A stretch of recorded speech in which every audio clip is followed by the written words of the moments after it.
Bueno, bienvenidos a la tercera clase de este seminario de doctorado de la Universidad Nacional de Lanús, doctorado en Filosofía, Identidad y Canción Popular, apuntes para una filosofía del tango. Vamos a continuar un poco para terminar de ver el capítulo 3 del libro Tango y Política de Gustavo Varela.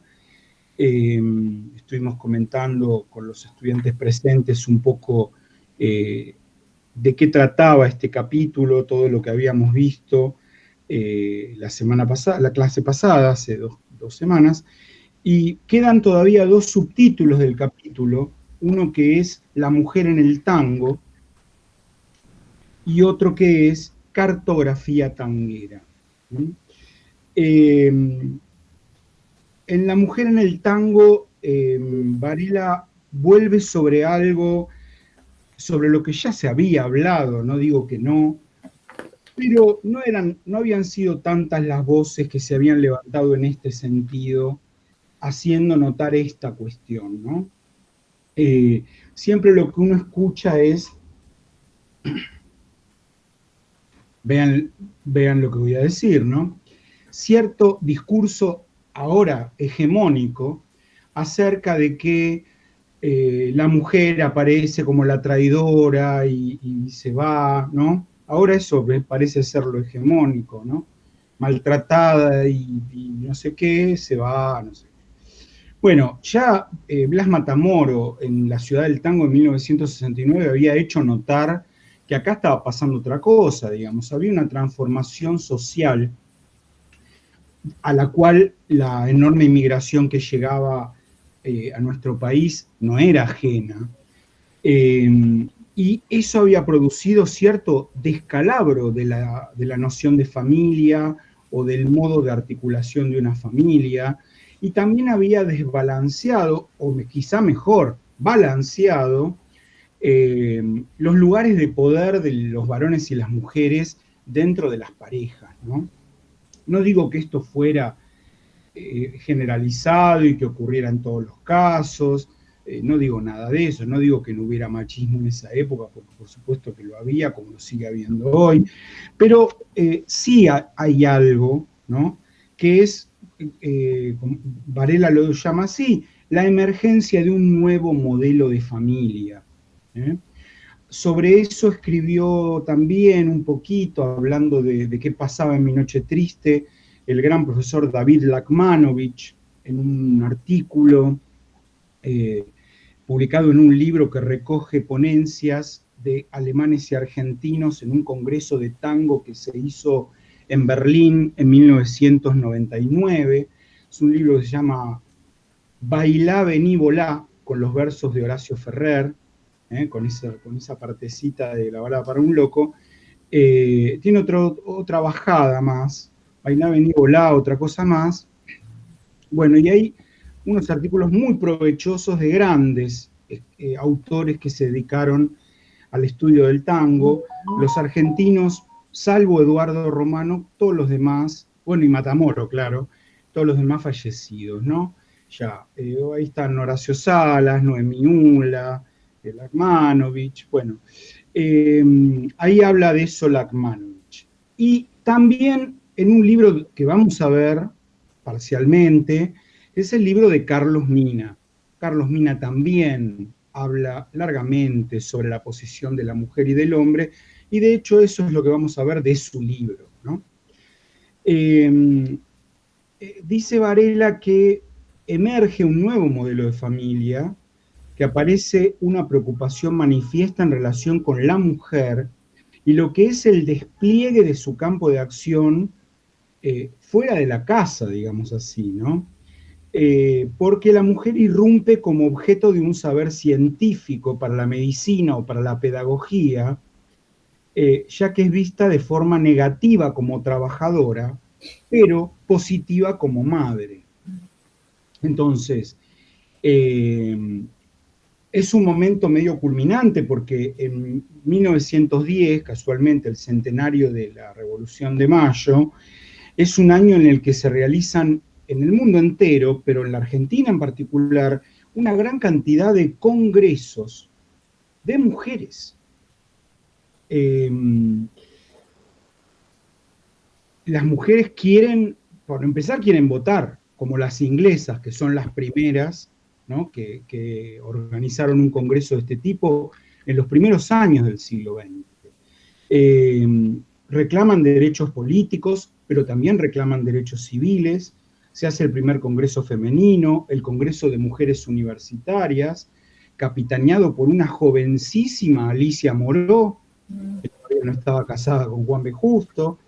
El Congreso de las Mujeres Patrióticas, o sea, como que la mujer va descubriendo que tiene un lugar en la historia, que tiene un lugar en la sociedad, y de hecho un lugar que podría perfectamente equipararse al lugar que tiene el hombre.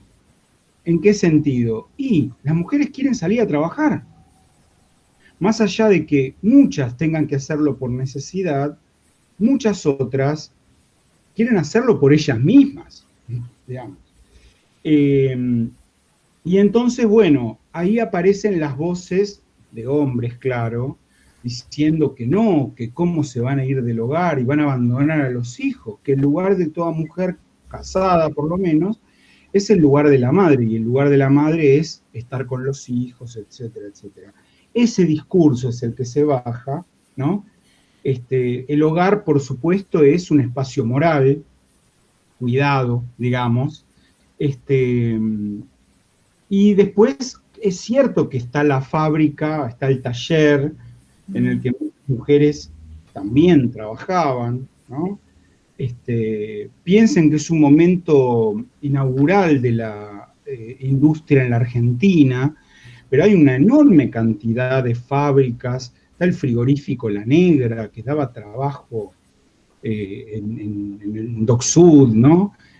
Había, por todos lados había fábricas de bolsas de arpillera, fábricas de fósforos.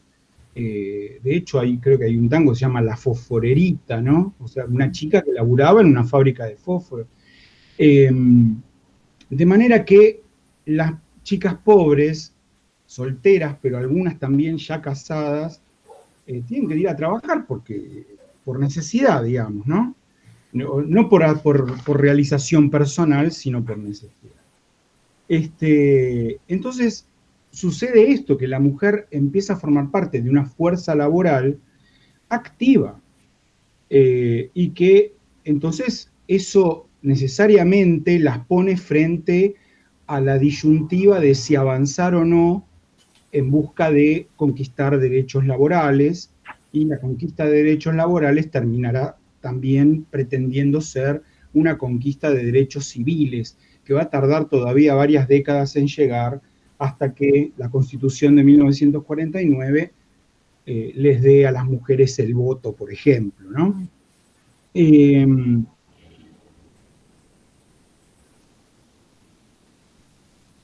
Bueno, y lo que dice acá Varela es que ese proceso de conquista de derechos tiene como zócalo un único principio moral, que es el de la condición de madre, ¿no? Pero es que esto uno podría pensar en los sectores más reaccionarios o en la iglesia, ¿no? Y realmente era algo que estaba consensuado por los anarquistas, por los socialistas, para todos era así, ¿no? En ese sentido, el discurso de que había un patriarcado en ese momento es cierto, es indudable, ¿no? Porque no es que una diferencia ideológica ponía a la mujer en otro lado, la ponía en el mismo lugar, ¿no? De la misma manera que, con mucha hipocresía, los regímenes de izquierda que hablan de la conquista de la libertad y demás, han perseguido a los gays y a las lesbianas igual que los más conservadores y retrógrados regímenes de derecha, incluso los liberales. Bueno, acá más o menos lo mismo. En esto, no, pero la mujer se tiene que quedar en casa, y eso lo decían todos, ¿no? Pero bueno, claro, ¿qué pasa o qué le interesa ver a Varela acá? Dice en una parte: si trabajo y hogar se reúnen en una misma dinámica, el erotismo, la sensualidad o la representación de las pasiones amorosas lentamente irán ganando terreno en dirección a la conformación de una subjetividad deseante. Esa es la palabra que le importaba a Varela, Foucaultiano al fin, ¿no? Una subjetividad deseante. Dice, de un modo esporádico en los comienzos de este proceso, y con más frecuencia a partir de la década del 10, en las ilustraciones, las publicidades, los relatos amorosos de las revistas por entregas, emerge una mujer cuyo mundo está centrado en el deseo. Y esto sí que no había pasado antes, ¿no? Entonces el trabajo como vía de emancipación femenina será parte de un proceso de individuación que va a entrar en colisión con el lugar doméstico y colectivo que supuestamente tenía que ocupar la madre de familia, ¿no? Hay entonces una tensión entre la domesticidad familiar y el deseo individual de la mujer. El hombre en ese momento se ve interpelado por la ampliación de una creciente autonomía femenina.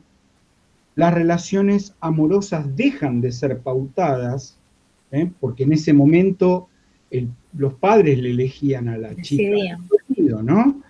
Bueno, eso se va abandonando y entra a jugar la elección, la libre elección de con quién me voy a casar, ¿no? Y esto, por supuesto, conduce a una restitución del deseo sexual en las parejas, porque antes te tocaba con el que te tocaba y si no había piel, si no había onda, si no te gustaba el tipo, la mina, sonaba, ¿viste? Acá vuelve un poco a tener preponderancia eso, ¿no? Y por supuesto Varela menciona Mi Noche Triste, tal como Lagmanovich, tal como Carlos Mina, ¿no? Y esta posibilidad de que la mujer se las tome, digamos, decida irse y se vaya, simplemente,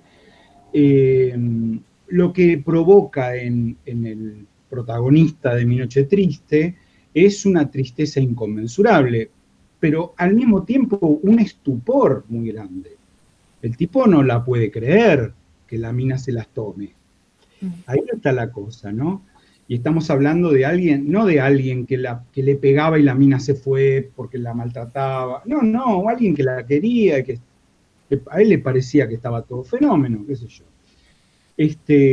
Y agrega Varela, un poder patriarcal despojado de toda su fortaleza histórica por el deseo de una mujer que se va.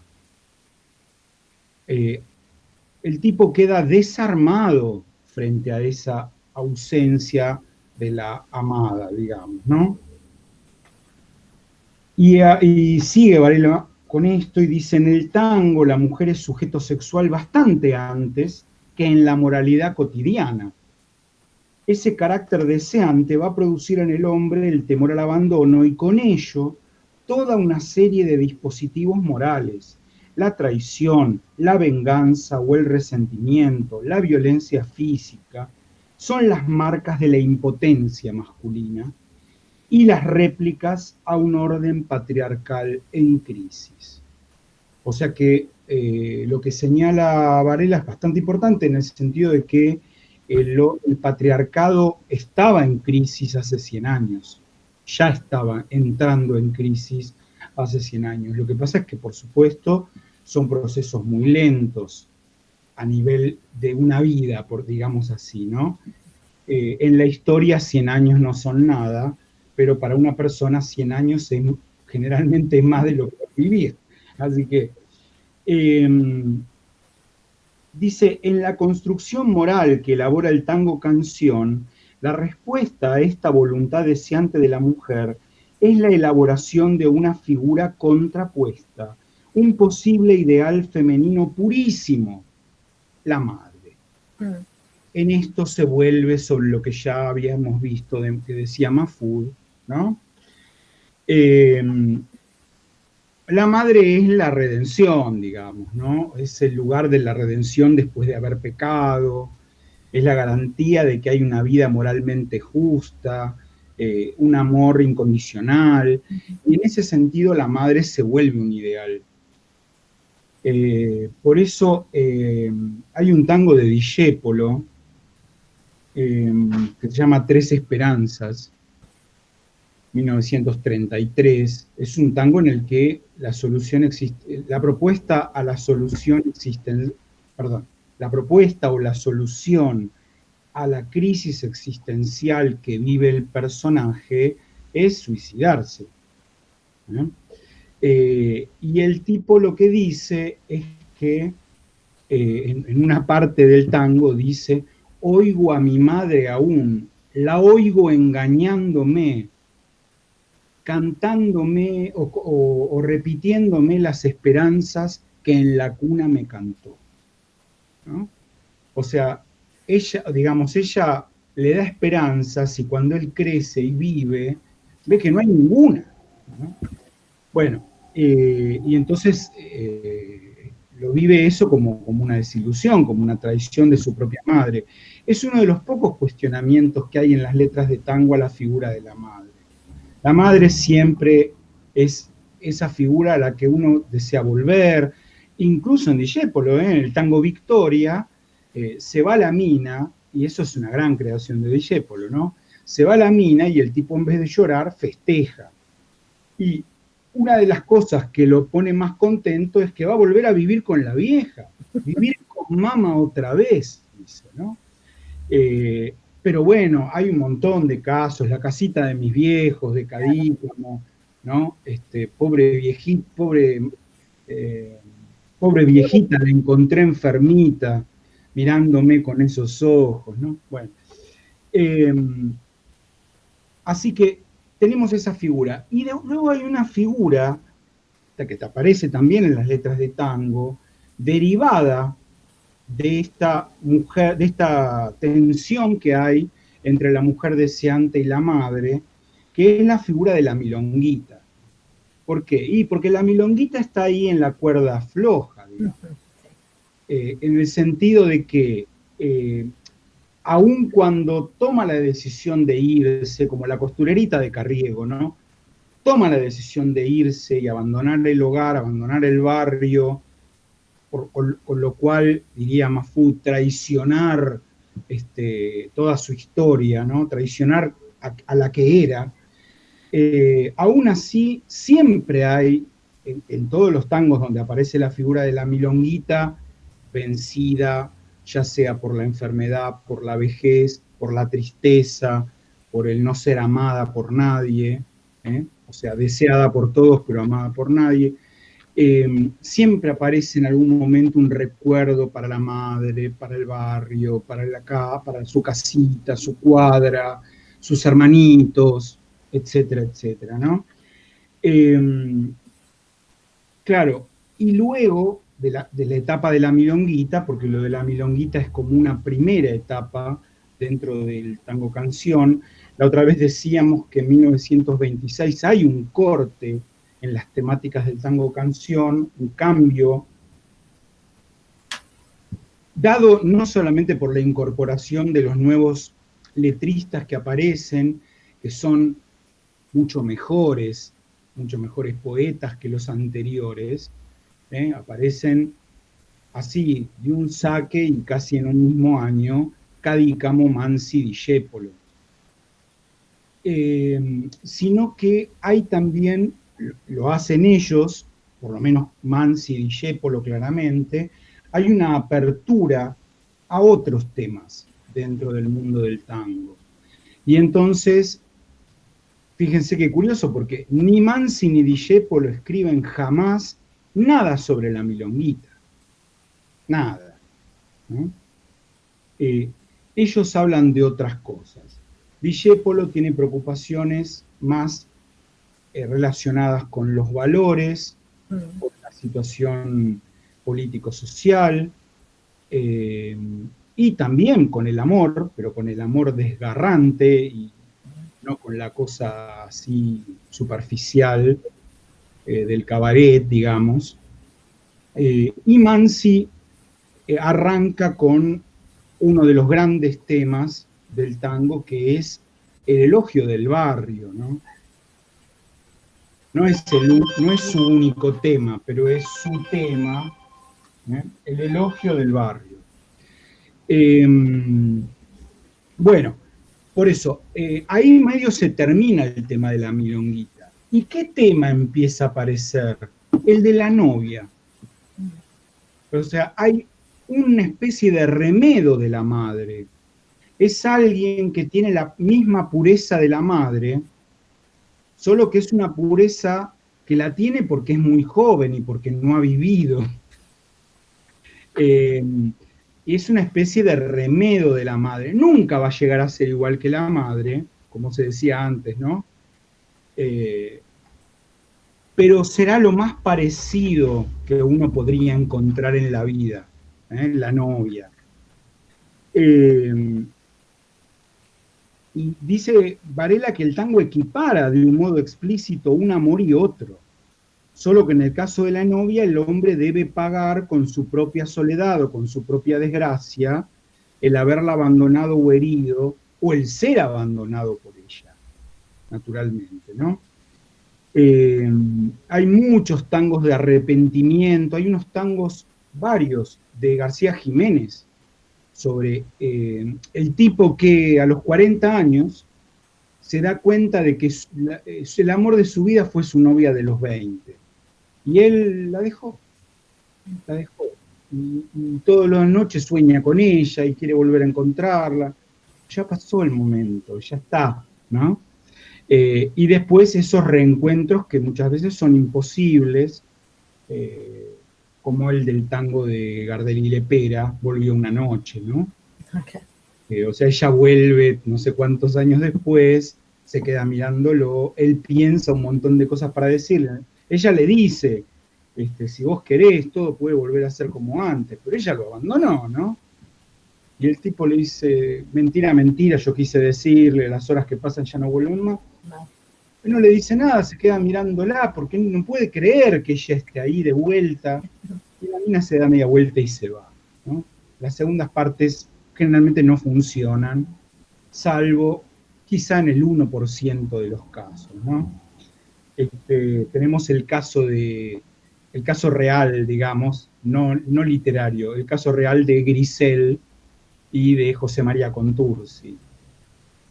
No sé si saben esto, se cuenta en varios libros de tango, ¿no? Vieron que hay un tango de José María Contursi, a Grisel, un tango, bueno, él se lamenta por esa novia que ya no tiene más y qué sé yo, y se lamenta por haberla dejado, concretamente. Bueno, Grisel existió, se llamaba Grisel, la mina. Fue su primera novia. Y él la deja, se casa con otra, con la que tiene hijos, arma una familia, todo. Y Grisel se casa con otro tipo. Y en determinado momento él la vuelve a encontrar. Y Grisel enviudó. Y se va a vivir con Grisel. Y le sale bien. ¿No? No es lo habitual, pero bueno. Para concluir, algo muy interesante, que sobre eso habló mucho Blas Matamoro. Hay unos libros que se llaman, son 3, se llaman Escritos sobre Tango, sobre unos congresos que organizaba el Centro FECA. Esto es bastante reciente, estoy hablando de los últimos 15 años. Espérenme que les muestro los libros.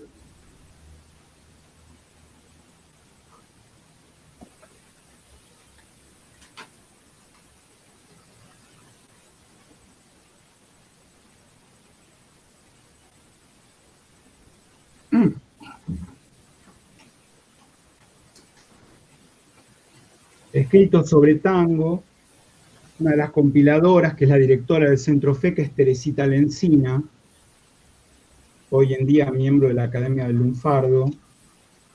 Después tenemos el volumen 2 y el volumen 3. Bueno, tienen cosas muy buenas, porque ¿qué son? Son ponencias de congresos organizados en su momento por esta institución, ¿no? Con laburos de Emma Sibotti, Sergio Pujol, Eduardo Romano, Ramón Pelinsky, un psicólogo argentino que vive en España, Enrique Cámara de Landa, qué sé yo, la historiadora Liliana Varela, el filósofo Mario Casalla, Blas Matamoro, Daniel Vidart, que vivía y vino al segundo congreso del Centro FECA. Daniel Vidart ha sido el teórico del tango más importante que hubo en Uruguay. Un libro extraordinario del año 67 llamado El tango y su mundo. Muy interesante. Bueno, ya grande, en 2008, 2009, vino a Buenos Aires a ese congreso del Centro FECA. Bueno, en ese congreso, precisamente, Matamoro habló de la familia del tango. Un artículo que se llama así, La familia del tango. Bueno, ¿por qué interesa en este punto tocar esto de la familia del tango? Bueno, precisamente porque en el tango no hay ninguna familia. No hay una familia, un papá, una mamá, los hijos, los hermanitos. No hay eso, ¿no? No se habla de la esposa nunca, se habla de novias, de amantes, de esposas no se habla. No se habla de los abuelos, no es raro que se hable de los hijos. Bueno, está ese tango que el pibe sueña con jugar en primera y llega la carta y la vieja le da la carta y el pibe lo convocan para jugar el domingo. Pero quiero decir, mayormente no está. No está eso, ¿no? No está eso. Y lo que dice Varela es que a partir de los años 60, cuando ya existe una sola moral para ambos sexos, el tango no será más una expresión poética que trace los recorridos de las relaciones afectivas, sino otra cosa, ¿no? Ya va a ser otra cosa, claramente. Y el punto final de su capítulo es Cartografía tanguera, también sobre esto hablaron otros autores antes, por supuesto. Básicamente de lo que habla Varela aquí es de la tensión barrio-centro. Es algo que en otros sentidos ha tocado Bourdieu, ¿no? El centro-periferia, quizá con otras intenciones, pero quiero decir, también desde el punto de vista del canon de cualquier arte, de la literatura, de las artes plásticas, se habla de un centro y una periferia. Bueno, aquí estamos hablando ya como temas, el centro de la ciudad implica, bueno, una valoración propia de ese lugar como el lugar de la perdición o el lugar de la posible perdición, ¿no? Ahí está la noche, están lo que se llama, porque en alguna letra de tango lo dice, las luces del centro, ¿no? Bueno, y entonces uno puede elegir hablar del barrio, digo, como Mansi, o hablar del centro. Y se supone que los personajes que transiten cada una de esas geografías van a ser personajes muy distintos y sus vidas van a ser muy distintas, ¿no? Pero por supuesto, muchas veces lo que interesa, por lo menos en el tango, hasta la muerte de Gardel, digamos, todavía hay algo de eso, son las trayectorias del barrio al centro y las vueltas del centro al barrio, que no son muchas, pero que las hay también, ¿no?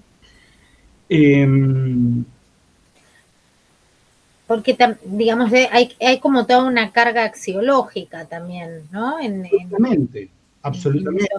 El barrio, o sea, el barrio connota pobreza, el centro connota riqueza, aunque sea ajena, por supuesto, porque, y el barrio connota pureza o moralidad, el centro connota inmoralidad. el barrio connota costumbres decentes. La lealtad de los amigos. Exacto, exacto, ¿no? Otros, Y se pregunta Varela, ¿qué supone el trayecto de uno a otro? ¿Qué objetos, qué espacios, qué prácticas demarcan la identidad y los límites entre el barrio y el centro? Estas preguntas encuentran un sistema de respuestas que aparecen en los discursos referidos a la cuestión de la vivienda obrera y al proceso de urbanización de la ciudad de Buenos Aires, y en ellos se articulan la moral, la economía y la higiene. La creación de instituciones como el Hogar Obrero en 1905, organismos públicos como la Comisión Nacional de Casas Baratas de 1915, que sería una especie de antecedente del FONAVI. Bueno, la administración de la población a través de la intervención urbana supone a la vez la relocalización de los sectores trabajadores, su control higiénico y la demarcación de un espacio moral. Y esto es muy importante porque la gente pobre que vivía en los suburbios, en una casa de lata, en las orillas de Maldonado, o en un conventillo, en un hacinamiento horrible, donde llegaba a haber 10, 12 personas en una piecita, viviendo, abuelos, padres, hijos, todos juntos, y comían, y dormían, y cogían, y todo ahí. Bueno, hay un plan para hacer barrios, hay una cantidad gigantesca de loteos, no sé si lo dijimos, creo que lo dijimos, ¿no? sí, creo que sí. Loteos lotes en... Acá viene Gustavo Varela, lotes en Floresta, lotes en Núñez, ¿no? Hola Gustavo, ¿cómo estás? Hola Oscar, ¿cómo va, querido? Bien. Bueno, acá estamos con Gabriela y con Guillermo. Son los que se han conectado hoy, lamentablemente solo ellos, lamentablemente para poder charlar con vos. Y estábamos terminando de hablar del capítulo 3 de tu libro Tango y Política, Sí. Viendo esa parte final que habla de la cartografía, la nueva cartografía de Buenos Aires, y de cómo hay una finalidad moral e higienista al mismo tiempo, digamos, con el hecho de proporcionarles estas viviendas salubres a la gente más pobre, bueno, y entonces aparece el barrio, porque hasta entonces, quiero decir, en los tangos del 10, el cotorro o el bulín es una piecita en un conventillo, no es otra cosa, ¿no? Pero, o sea, no hay manera de tener nostalgia del barrio, porque ese tipo había vivido toda la vida en un conventillo, ponele. O en el campo, digamos. Sí. Y ahora, claro, se crean los barrios, nacen los barrios, y por lo tanto el que es joven en la década del 10, del 20, bueno, en los 40 tiene 20 años y puede hablar de su barrio, ¿no? Más o menos eso era Sí. la parte final de tu Y capítulo. viste cómo son todos esos lugares de los barrios, los nombres que tienen los barrios, que tienen que ver más con los italianos que con cualquier otra etnia, digamos. Bueno, no etnia, pero sí, un poco de eso tiene, ¿viste? De Devoto, que son todos apellidos italianos, puestos Claro. por los italianos. Eso habla mucho de lo que significa Italia en relación con la Argentina, con Buenos Aires en particular y con el tango, sin ninguna duda. Sí, claro, claro. Sí, claro, Villa Devoto la fundó el famoso conde de Devoto, Sí, ¿no? que me parece que el escritor Devoto, el que escribe sobre los italianos, me parece que él es descendiente, sí. Ah, mira, Fernando Sí, Devoto, el sí, historiador. Fernando Devoto, un tipo que sabe muchísimo de eso. Sí, sí, sí, sí. Bueno, el conde Devoto está enterrado, yo estuve en la cripta, hay una iglesia en Devoto, en la calle, en una diagonal que se llama, tiene un nombre, no Nueva York, pero tiene un nombre yanqui, Chicago, un nombre ¿Acá en así. Buenos Aires? Sí, sí, sí, en Villa Devoto. Ah, en Villa Devoto. Una Ah, iglesia sí, de sí, Villa sí. Devoto, es la iglesia donde yo bauticé a mi hija mayor, Ah, mira ¿no? vos. Hace 23 años. Y como yo era amigo del cura que bautizaba, qué sé yo, fue un bautismo individual. Nos hizo el favor de que no sea un bautismo de a 20 pibes, ¿viste? Claro. Y entonces, como llegamos temprano, los padres, los padrinos, estábamos ahí temprano, nos hizo un paseo por la iglesia y nos hizo bajar a la cripta donde está enterrado el conde de Devoto. Mira vos, mira Sí, vos. sí, sí. Qué cosas, ¿no? Curiosidad. Sí, además es raro para uno estar en una ciudad como la de Buenos Aires y en una cripta, viste, abajo de una iglesia. Eso, bueno, está bien que estén en la iglesia, ¿no? Pero peor sería que estén abajo de Coto, por ejemplo.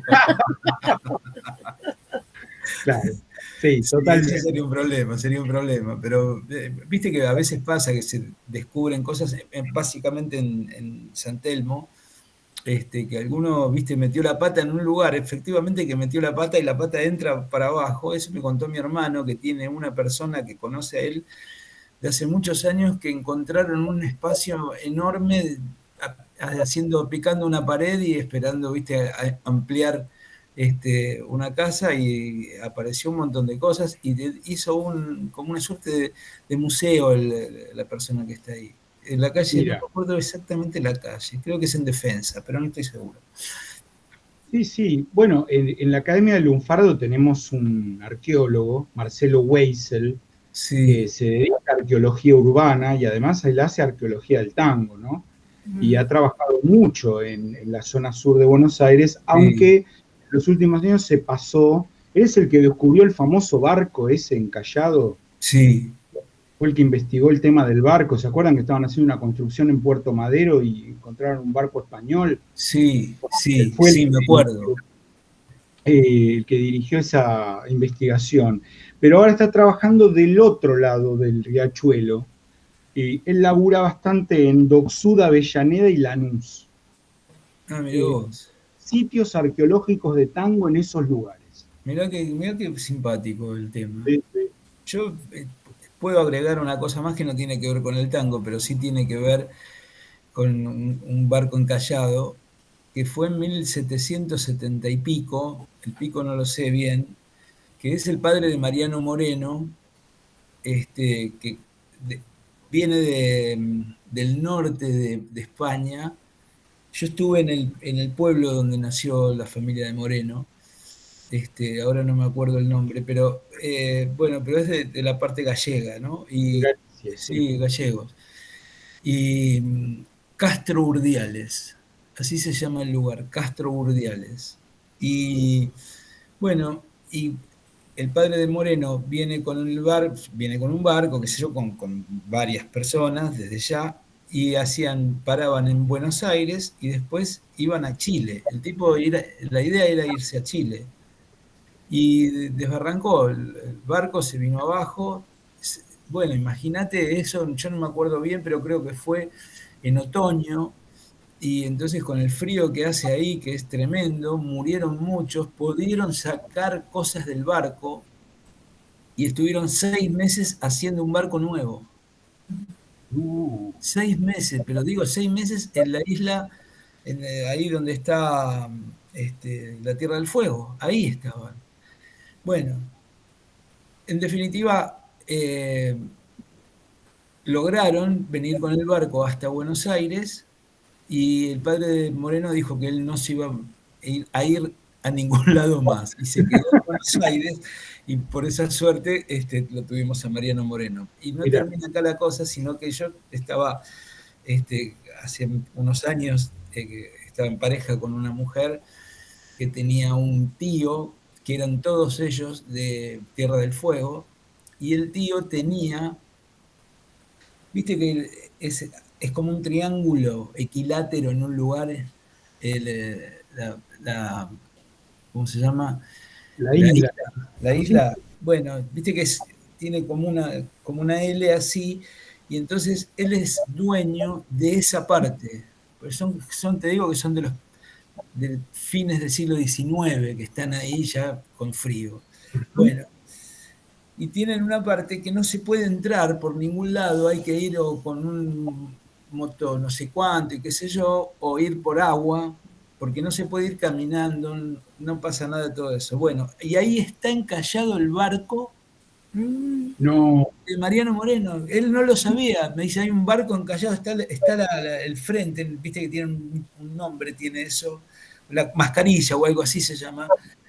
Bueno, y yo cuando le dije, mirá, me parece que ese es el lugar, es antiguo, es muy antiguo, me dijo. Bueno, ese debe ser el barco donde Mariano Moreno, el padre de Mariano Moreno, después lo construyeron otro barco, y se fueron. Ahora, hay que construir un barco en 6 sí, sí, meses. ¿Eh? sí, sí, claro. En ese Claro. lugar también, que están los ONAS, con el frío que hace, Sí. bueno, que tampoco es que te van a hacer mal los ONAS, pero es raro, ¿viste? Bueno, y eso ocurrió, sí. Qué Y bárbaro. sí, era una cosa increíble, increíble, Mirá. increíble. Bueno, Bueno, ¿vamos al tango? sí. Bueno, como sabes, yo te conté que este seminario tenía un nombre raro, digamos, más allá de un paraguas que le puse que es Identidad y Canción Popular, tiene una bajada, un subtítulo que es Apuntes para una filosofía del tango. Solo, bueno, pensamos, yo y creo que acá Gabriela y Guillermo, creo que los tengo más o menos convencidos, ¿no? Que efectivamente podría haber elementos como para pensar en una filosofía del tango. Hemos leído algunos textos ya, nos faltaban leer otros, eh, pero vos, que estudiaste filosofía y que sabés tanto de tango, ¿qué pensás de eso? ¿Existe una filosofía del tango? Bueno, yo lo que hice cuando yo escribí, el primer libro que escribí fue Mal de Tango, que era, qué sé yo, era una primera entrada, pero que yo ya había visto ahí algunos aspectos vinculados a Foucault, ¿no? La obra de Foucault, que es una obra tan excepcional, digamos, para estos momentos de la historia argentina en su momento, y me animaría a decir hasta hoy, digamos, ¿no? Es decir, ¿viste?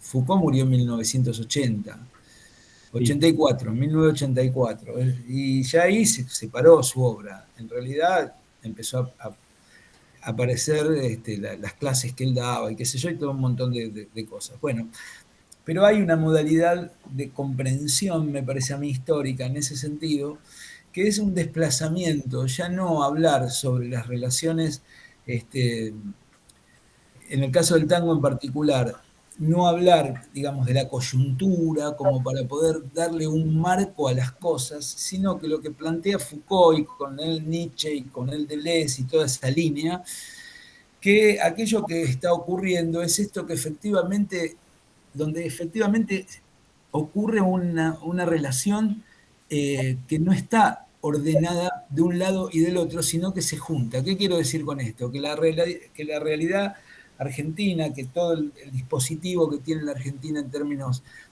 culturales, económicos, políticos, etcétera, no es que tienen al tango ahí como una cosa que está en un costado y que nosotros cada tanto nos divertimos, sino que el tango forma parte de eso. Bueno,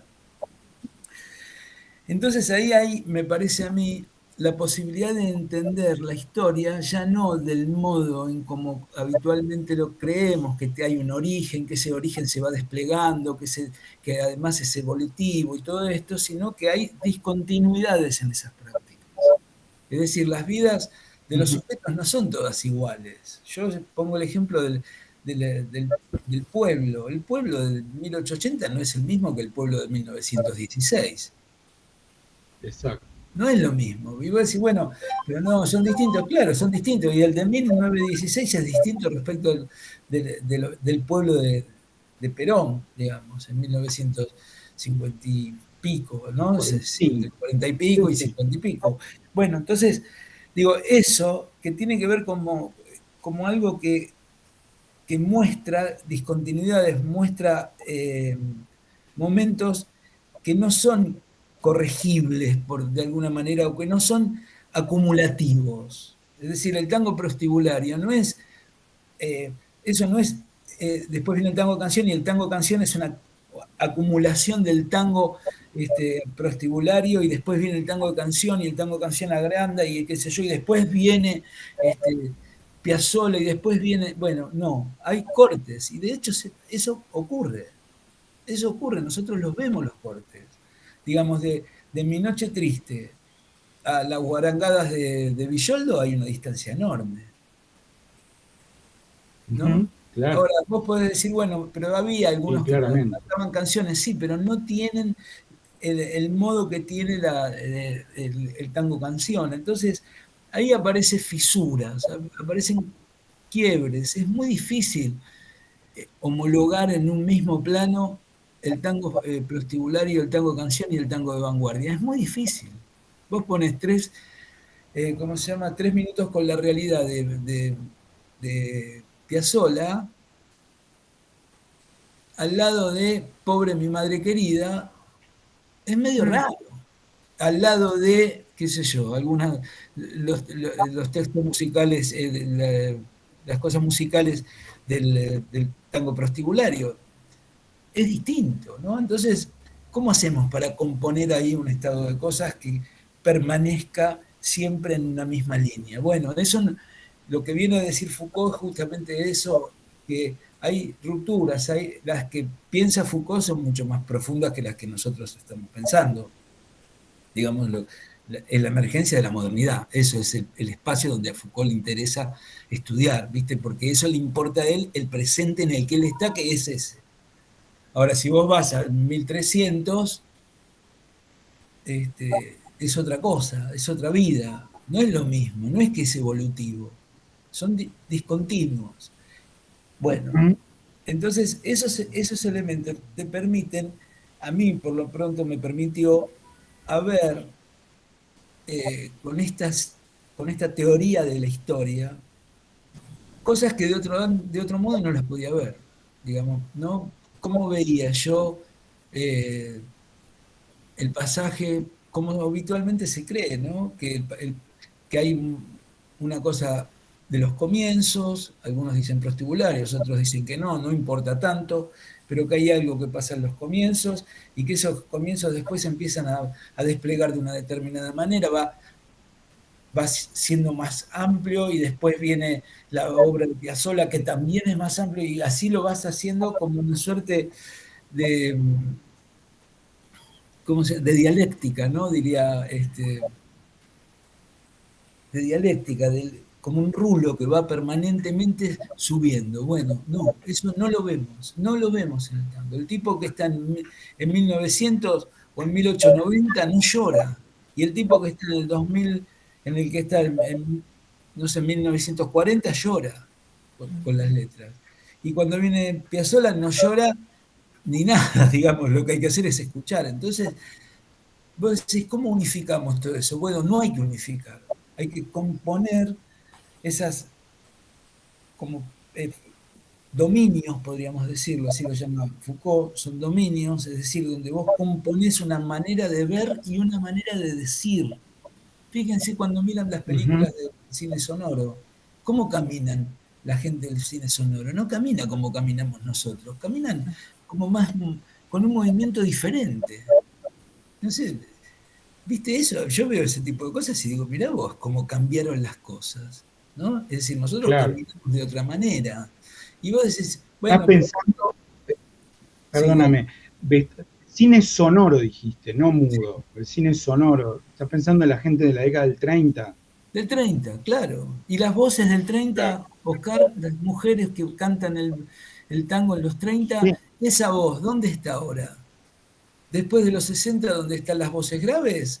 Bueno, por suerte está Lidia Borda, digamos, que mantiene toda esa estructura musical que tiene ella, pero nosotros no cantamos con voces finas, y al contrario, hubo problemas. Claro. Cuando venían voces gruesas le decían, no vengas para acá, ¿viste? Eso le decían al Mundo Rivero. Entonces, digo, eso tiene que ver con un modo de vida, ¿eh? No es solamente un tipo que camina de una determinada manera u otro que tiene una voz más finita y el otro más grueso. No, esos son planos. En un determinado momento ves, ¿qué ves? Ves la sexualidad en la Argentina, que antes no se veía, no. Había sexo, pero no había sexualidad, no había un discurso sobre la sexualidad. Eso vino después, vino buscar en 1840 a ver si hay algo que tenga que ver con la sexualidad. Si hay alguna novela donde ahí haya una cosa, digo, y en serie hay que hacerlo. En cambio, cuando vos lo ves puesto en serie en 1870, 1880, 1890, y ahí está ocurriendo un montón de cosas en términos de la sexualidad. Entonces vos abrís el plano, ves todo eso, y cuando ves el tango y ves cómo se baila en ese momento el corte y la quebrada, decís, bueno, tiene que ver con este asunto de la sexualidad. ¿Está bien? No, bueno, entonces Sí, eso para mí son como marcas que nos permite a nosotros poder organizar una cierta cosa. Y en términos de pensarlo filosóficamente, digo, una filosofía de la historia que ya no sea la clásica filosofía de la historia, sino otra cosa que tenga que ver con esas discontinuidades, porque los hombres somos discontinuos, los hombres y mujeres somos discontinuos, y las prácticas son discontinuas. ¿Quién se iba a imaginar que nosotros íbamos a tener teléfono todos en los últimos 40 años? no, claro. Bueno, Claro. no, viste, yo te decía, viste, en 1978, vas a ver que dentro de poco todo el mundo va a tener teléfono. Yo me acuerdo, un primo amigo mío, primo de mi exmujer, bueno, él me dijo, mirá que vamos a usar fibra óptica. Y me mostró una fibra óptica. Y luego, ¿y acá qué va por acá? Me dice, por acá va todo. No, no puede ser, es un cañito, ¿eh? Como los de la El de casa. cable. Sí, los cables. Bueno, pero este es como un agujerito y por ahí va todo. Y me dice, no sabes todo lo que puede entrar. Y yo, viste, me quedé. Él tenía 19 y yo tenía 17. Y a mí me parecía que eso era un delirio de porque era medio loco el chabón. Y entonces, viste, bueno, pasaban esas cosas. Bueno, pero una Bueno, yo no. historia así. Dale. Una anécdota personal, perdóname, te hago un paréntesis Sí, claro. relacionado con este tipo de cosas, del teléfono. En 1982, creo, en un programita cómico que estaban Castelo, Sí. Portal, que se llamaba La Noticia, no La Noticia Rebelde, la antecesora a La Noticia Sí. Rebelde. Semanario Insólito. Semanario Insólito. La mandaron a Virginia Hanglin a subir a los colectivos y a preguntarle a la gente, ¿vio la novedad que viene ahora, que vienen los teléfonos públicos arriba del colectivo? Y la gente decía, no sabía nada. Y todo era una joda, por supuesto, y todos se mataban de la risa, como el imposible de que hubiera un teléfono público arriba de un colectivo, ¿no? Eso fue en 1982. 13 años después, yo viajé a España, tomé un micro de Logroño a Madrid, No te puedo y creer. arriba del micro había un teléfono público. Y hablé por teléfono con mi prima de Madrid, diciéndole, che, en 2-3 horas llegamos. O sea que eso que parecía un delirio total, bueno, en muy poco tiempo. Traslada todo eso, digamos, a la historia más amplia. Digamos, nosotros, porque bueno, tenemos la novedad del teléfono. Bueno, imagínate si todo eso es más amplio. Claro que sí. Por eso yo insisto con una cosa que es poner al tango dentro de la modernidad. Antes no, porque antes es otra cosa. Y dices, no, porque ya hay uno, la otra vuelta me decía, hay uno que escribió un tango en 1846. Bueno, ese yo no lo cuento. No lo cuento no claro. porque soy caprichoso, no lo cuento porque para que algo me diga que es tango tengo que ver más de una cosa. Necesito, claro, porque si no, viste, vos decís, bueno, es una sola cosa y vos decís, mira, y podés así ir hasta el 1420, donde un tipo hizo alguna cosa parecida, claro. Bueno, sí, o a la conferencia que hubo sobre el tango en la Academia Francesa en 1913, donde el tipo decía, bueno, en realidad el tango, que ahora lo adoptamos nosotros acá en París, porque como llegó del Río de la Plata, llegó en una forma muy bárbara, digamos, y nosotros lo vamos a estilizar y todo. En realidad el tango ya está en Grecia y el tipo habla 2 páginas enteras de su conferencia sobre cómo aparecía el tango en Grecia a partir de lo que él entendía que eran movimientos relacionados con la danza del tango en los vasos griegos. Claro, Disparate, claro. porque es Sí. un delirio. Bueno, es una conferencia que se llamaba A propósito del tango, y no me acuerdo ahora del autor, pero ahora me voy a acordar enseguida. Gabriela y Guillermo, ¿quieren hacerle alguna consulta, alguna pregunta a Gustavo? ¿Quieren plantear algún tema a ustedes? Yo en esto que él observa como discontinuidades, ¿no? Sí. ¿Qué observaría dentro de esas rupturas o de esas discontinuidades como una continuidad para hablar de filosofía del tango? No sé si se No, entiende. sí, pero Como, claramente te lo como en entiendo. esta tensión, Sí. ¿no? Bueno, o en estos pasajes o en estas dialécticas, eh, ¿qué sería lo que algo hablaste, pero bueno, de modos o prácticas o modos, pero en términos filosóficos, ¿qué observaría? Eh, yo diría esto, en principio, digamos, correr cualquier situación dogmática. Eso para mí es muy importante. Digo, para los que estudiamos filosofía o sociología o historia, tenemos un poco esa idea, ¿no? Es decir, que nosotros no, no pensamos en términos de que hay elementos que son como matrices a partir de la cual no podés moverte. Entonces, en una filosofía del tango, a mí me parece que hay elementos como para buscarlos justamente por esa decantación, digamos, de lo dogmático que en general mucha gente vinculada al tango le parece que esos son los contenidos. Bueno, nosotros podemos corrernos de eso, podemos ser críticos. El problema que tiene ser crítico es que uno ama el tango, porque no es un evento como decir, bueno, voy a leer qué sé yo, a Hegel, ¿no? Y entonces vos lees a Hegel, estudias a Hegel, hay gente que tiene toda su vida con un autor. Bueno, en cambio, y eso es una propuesta personal, puede ser, ¿no?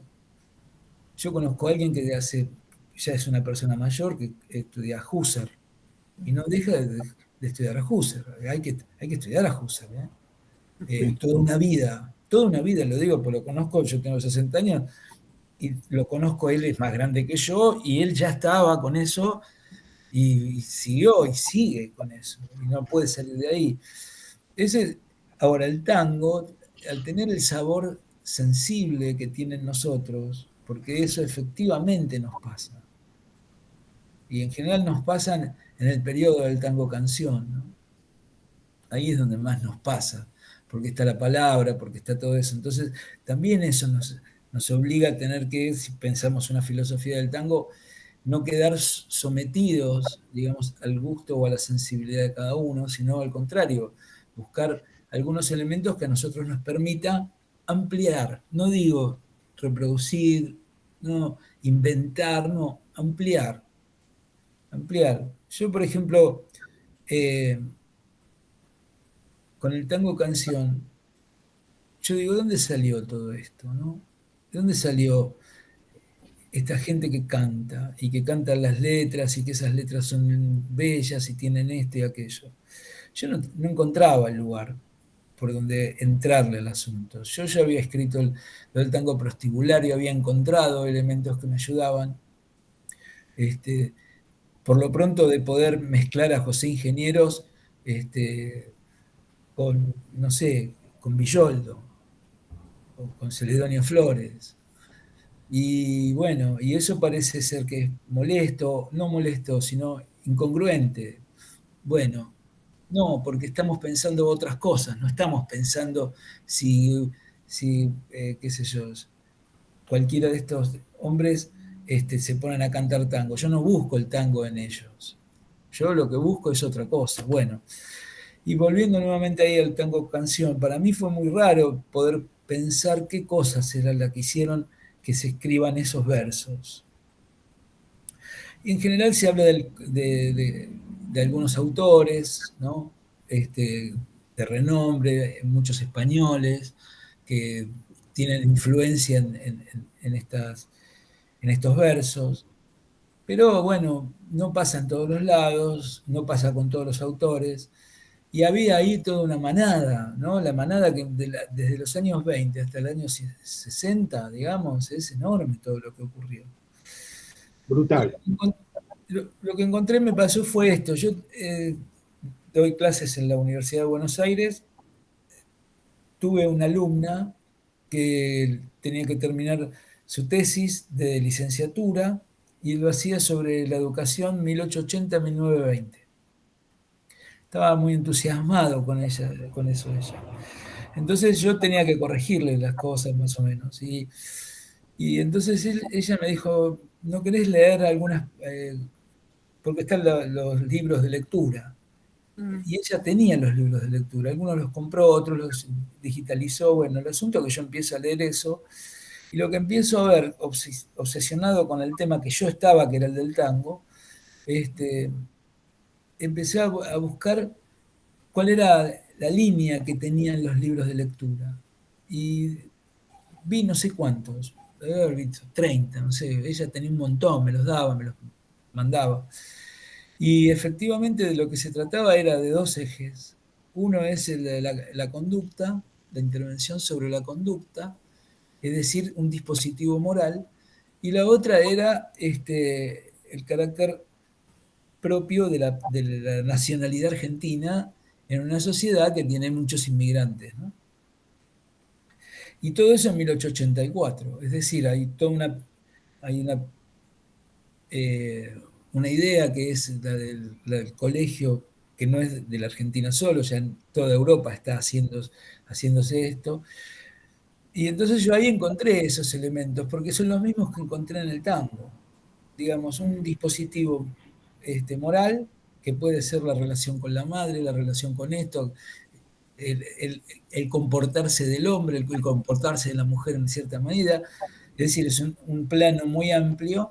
Y por otro, el tema de la argentinidad. Que eso también, porque fíjense que son muchos los hijos de los inmigrantes que nacieron en Argentina o que nacieron en Italia, pero que se educaron en la Argentina.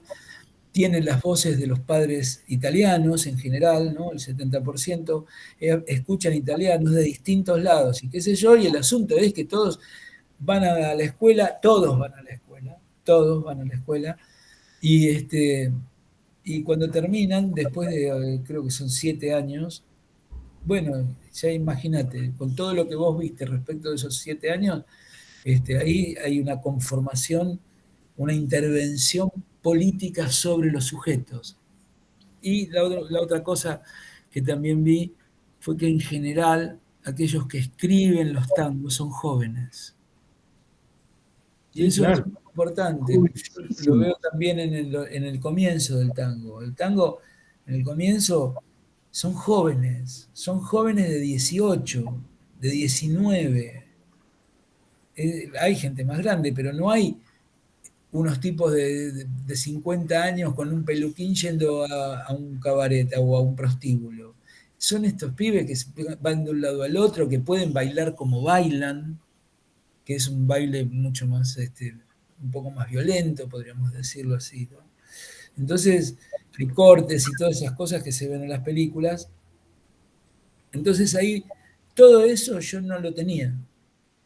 Y yo no lo tenía y fue azaroso que esta chica que sigue siendo ahora vive en Alemania y no hablamos cada tanto, porque ella me ayudó mucho a mí, ella me dice que no, que eso se me ocurrió a mí. Le digo, sí, pero vos también hiciste tu parte, le digo, viste, a mí me hizo muy bien eso. Así que, bueno, pero eso porque uno tiene la cabeza metida en un lugar. Me parece que la filosofía ofrece eso, ofrece un poco la posibilidad de perder en cosas que no corresponden. Bueno, está bien, no es necesario ser un cientificista, sino estar buscando. A mí me parece que es viable eso. Lo que no me resulta viable es la lágrima gruesa en la cara de todos. Eso para mí es, viste, me parece que no... En todo caso hay que ir a la casa personal de cada uno y qué sé yo. Pero digo, una filosofía del tango me parece que requiere de eso, que lo requiere. Con todos los modos que pueda tener esa filosofía. ¿Eh? Ujú. Porque, qué sé yo, pues agarras a Merleau-Ponty y te lleva para otro lado. Y te lleva para otro lado. Y Merleau-Ponty es alguien que puede ser viable para nosotros. ¿Por qué? Porque hay toda una cosa que tiene que ver con la sensibilidad de la relación con el otro, es decir, el baile. Y hay muchos que bailan, y yo he tenido tesis también de gente que utilizó la filosofía de este hombre para hacer la suya, su tesis de licenciatura. Así que es muy amplio, es muy amplio. Buenísimo, Gustavo. Gracias. Guillermo, ¿vos tenés algo para comentar, consultar, preguntar? En verdad me contestó lo que iba a preguntar en esta exposición, porque no, lo que te iba a preguntar, pero ya lo has dicho, es en esta serie de discontinuidades, ¿no? De la que estabas hablando, ¿en qué momento concretamente, en qué periodo situarías el campo de estudio para una filosofía del tango? Pero bueno, viste las fechas 1920, 1960, dijiste que en ese periodo pasan muchas cosas. Bueno, mirá, pero me animo a decirte esto. Si vos le tenés que poner años al tango prostibulario, ¿en qué año lo pones?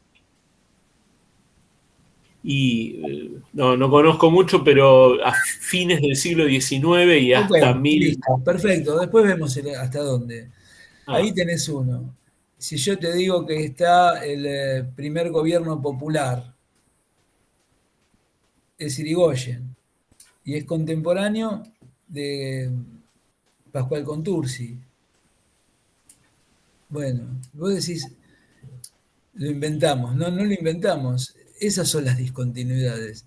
Y después cuando cae el peronismo y viene Bill Haley y los Cometas vienen a la Argentina, y ya no hay esas mujeres que estaban con sus novios y bailaban y qué sé yo, en los carnavales y todo eso.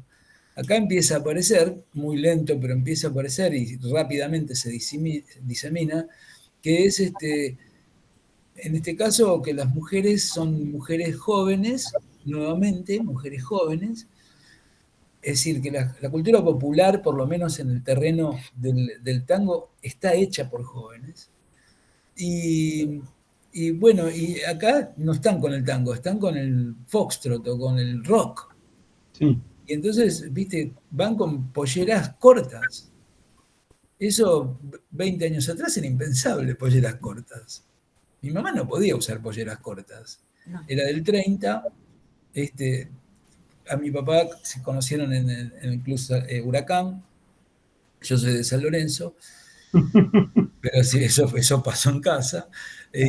Y mi mamá tenía, no me acuerdo, qué sé yo, serían 20 años, en los 50, ahí están, los 50.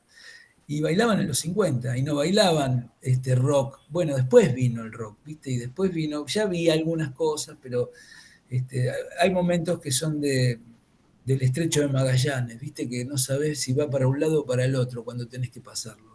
Bueno, acá pasa lo mismo. Del tango prostibulario al tango canción pasa algo de eso. Siempre hay uno que dice, no, pero ya había uno que tenía un tango que decía tal cosa que ya yo lloraba. Bueno, pero poneme 50 adelante, o 40 o 10 por lo menos, para entender que ahí hay una forma, es decir, que hay un dispositivo político. Eso es. Un dispositivo político, es decir, porque eso es lo que pasa. La presencia del tango no es una presencia de un esteticismo permanente. No, es mucho más complejo, pero no solamente nuestra música, sino otras músicas también. Entonces, forman parte de una trama, la forman. Los pintores también, todo lo que pasó a fines del siglo XIX, con todo ese movimiento pictórico que hubo en ese... Bueno, todo eso era una cosa específica. Y no era meramente una cosa que Van Gogh fue y pintó y dijeron, ay, el amarillo de Van Gogh. No, ahí había una cosa más gruesa, que si vos te fijas para adelante, tiene mucho que ver, mucho que ver. Terminan, mira vos, pensando, porque las vanguardias artísticas, que son estas del siglo XIX, de mediados del siglo XIX en adelante, hasta 1930, pongamos, eso compone toda una parte. ¿Y por qué compone una parte? Porque están creando un tipo de verdad, es decir, frente a una verdad de corte, eh, digamos, de un corte que no, que es más duro, ¿no? Vieron que hay una cosa más dura, bueno, más dura, y por otro lado, este otro universo donde está Nietzsche, donde está Schopenhauer, donde están estos filósofos que están pensando las cosas en otro lado, no en un saber objetivo, sino en una construcción de otro modo. Entonces el tango iría a ese lugar también, ¿no? Bueno, ven que hay modalidades posibles, hay muchas modalidades posibles de la filosofía al tango, ¿no? Sí. Sí, ahí aparte acabas de decir algo que es, acá hablo del Río de la Plata, del tango propiamente. En el momento en que emerge el tango canción, ¿no? Sí, En paralelo están las vanguardias también, ¿no? claro, claro. Sí, Interesantísimo, porque tiene, de hecho, debe haber puentes. Aparte, Oscar acá ya es la segunda o tercera vez que nos nombra el año 1926 como un año sí, de sí, giro. Bueno, ese año fue en el otro plano, no en el otro plano, literariamente hablando, digamos. Fue un año, esos annus mirabilis, ¿no? Exactamente. Y estamos en el pleno momento de las vanguardias. Por lo sí, tanto, tiene que haber sí. algunos trasvases, ¿no? O puntos de contacto. Bueno, sí, eso está, y está no solamente en Francia y en Alemania, sino que también está en la Argentina. Y si vos mirás 1880, la obra de 1880, vas a encontrar cuerpos desnudos, entre otros, pero cuerpos desnudos no lo veías en 1840. Y vos decís, ¿por qué está esta preocupación de pintar cuerpos desnudos de mujeres, ¿no? Bueno, ¿ves? Eso está. Yo digo que el tango es un- como un evento. En un determinado momento, no sabemos cuándo ni quiénes, uno se abrazó con otro, se pusieron de esa manera más apretada y bailaron. Yo me imagino eso que es de ese modo. Y el modo de bailarlo es cara con cara, es decir, que van los dos mirando para el mismo lado, y que tiene corte y quebrada. ¿Por qué? Porque son guarangos, porque son jóvenes, y los jóvenes de 17, 18 años, 19 años con dinero son problemáticos porque hacen cualquier cosa, son patoteros, hay de todo, ¿no? Pero me imagino un suelo de ese tenor. Ahora, eso solo no hace nada. Eso solo no hace nada. O sea, se fue el tipo, qué sé yo, y se fue, y se olvidaron y empezaron a hacer otra cosa. Bueno, no pasó eso. Lo que pasó fue, che, está bueno esto, ¿viste? ¿Cómo es que lo hiciste? Entonces va con la mujer y no sé qué, y el otro, y ahí empieza toda una bola. Bueno, ahora, ¿por qué se producen esas bolas, no? ¿Por qué se producen? Bueno, por azar. Eso es Nietzsche. El azar hace causa. Por lo tanto, hay algo, puede no ser. No hay problema, puede no ser. Por eso a mí me dijo, ¿cómo se llama? El de la Academia del Tango, Oscar, que no tengo los baches. Ferrer, Horacio ¿Cómo? Ferrer. Ferrer. Horacio Ferrer, yo le fui a hacer una entrevista cuando estaba estudiando y qué sé yo, y él me dijo, bueno, el tango puede terminar. Y yo me acuerdo que le dije, pero ¿cómo va a terminar? ¿Usted me dice que va a terminar? Sí, puede terminar, ¿por qué no? Las músicas terminan. Y eso para mí fue demoledor, pero a la vez fue muy bueno porque viste, que las cosas no se mantienen siempre. como el amor, qué sé yo, como la vida misma, que viste que de repente se corta, como dice el Piolín de Discépolo. Bueno, entonces ahí me parece que hay una cosa, ¿no? Bueno, no sé de qué estaba hablando ahora, pero es importante el tema de los jóvenes para mí. Piazzolla es joven cuando es Piazzolla. Y ya había tocado con el Gordo Troll y todo, pero cuando él quiso hacer eso que hizo, era joven y los que estaban con él eran jóvenes. Claro, tenían 20 años, 20 y pico. Sí, el más viejo era Piazzolla, que además tenía cara un poco de viejo. Después se alivianó un poco con la barba y qué sé yo. Pero, viste, son jóvenes. Y los que bailan ahora, en la década del 80, 1980, 85, qué sé yo, los pibes que están, son jóvenes. Ahora están un poco más grandes, qué sé yo. El Chino Laborde, todos los que están ahora, ya son más grandecitos, digamos, ¿no? Los cantantes, los músicos lo mismo, qué sé yo. Sí, pero siguen apareciendo figuras, qué sé yo, pienso en Agustín Guerrero, que es un pibe. Sí, totalmente. Siguen apareciendo sí.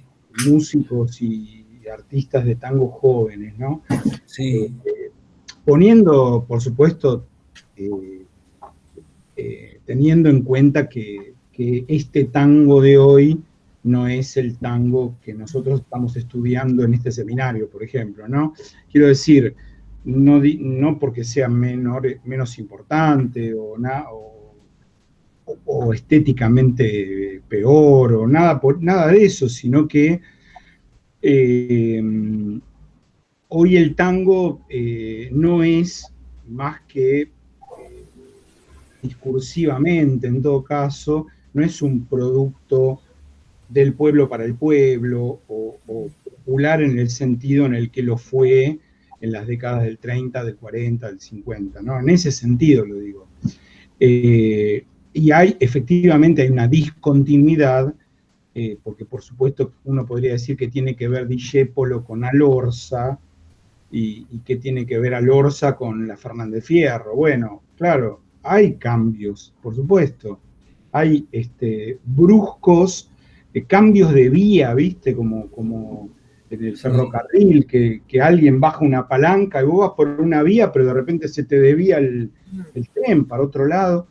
En fin. Sí, y normalmente todos los que arrancan con cosas nuevas, igual que sucede en las creaciones lingüísticas, con el lunfardo, por ejemplo, siempre son jóvenes. Sí, es así.